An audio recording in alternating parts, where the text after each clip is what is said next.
Is the desire to play sport embedded in our DNA? Perhaps it's a meme, as coined by biologist Richard Dawkins. A meme is a cultural unit of behavior or belief transferred from generation to generation. Humans are hardwired for spontaneous change. But instead of resisting change, as many of us do, we need to embrace it. We need to practice sport for its own sake, because sport is all about personal challenge and spontaneous change. Embracing spontaneous change is a huge part of being superhuman. It takes courage to break away from outdated conventions that are clearly opposed to our quality of life. Courage is non-conformity.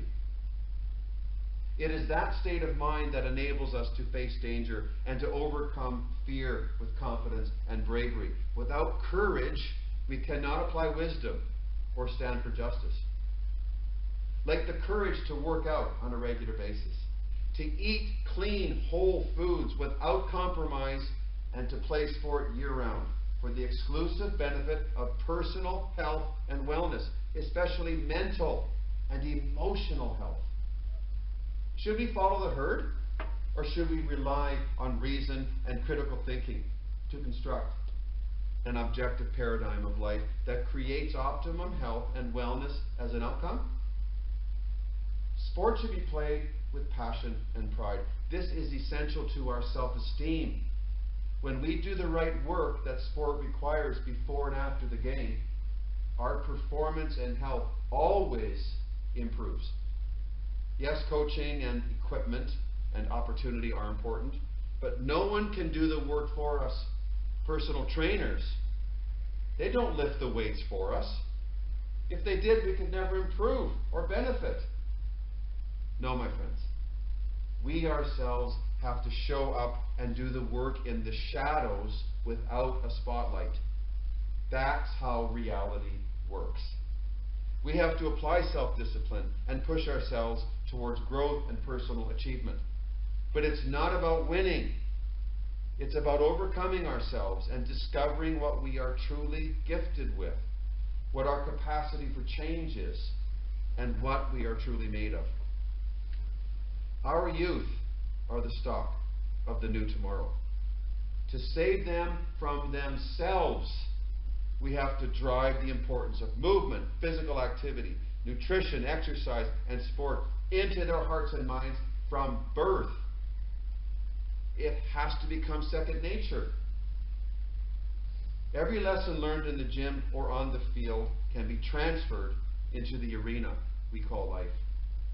The function of sport is to act as a biological conduit for our ethos, to utilize sport as a model of the highest good that humans can achieve. And above all, we need to express ourselves physically more than ever today. We live in a world dominated by machines. Manual labor will soon be a thing of the past, and for many of us, it already is. But the science of living well teaches that our physical bodies need physical stimulation. Inactivity is the new smoking. Without load against resistance in motion, our muscles weaken and die. The technical term is disuse atrophy. The medical term for the net effect is sarcopenia. We must use our bodies as they are clearly designed to do to prevent the chronic disease that is currently plaguing our society, and that will be inevitable in your own life, in your own mind, in your own body if you ignore this rule.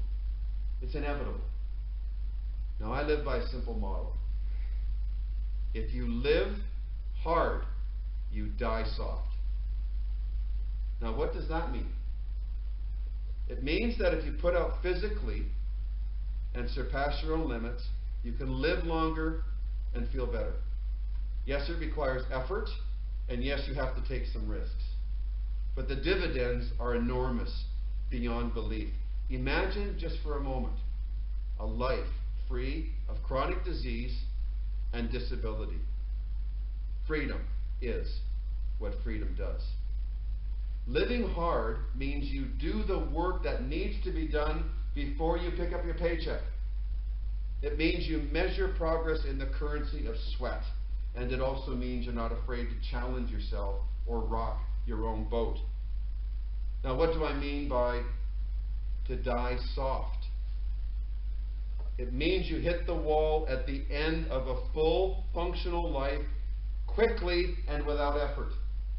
It also means you don't die a slow, miserable death that causes pain and hardship, not only for you, but for everyone else around you, including, and more so, the people that you love and who love you. They will suffer as you suffer. And almost all of it is needless. It's needless suffering. We have the antidote. Ladies and gentlemen, my friends, life is a sport. Its objective is to succeed at being well. It's about how you play the game. How are you playing the game of life right now? Never mind about the win or the lose. How are you playing the game? Because that's what the greatest athletes in the whole world are elevated. Why? Because they play the game magnificently and they're wonderful sportsmen. They don't cheat. They don't deceive. They are true to the spirit of what sport is. And you and I can be that way in our own lives every day. It has to do with how you eat and whether you work out and where you live and how you treat people. So I ask you now, do you want to live hard and die soft? Or live soft and die hard? Your destiny depends on how you answer, because fate, my friends, is what we make. Thank you.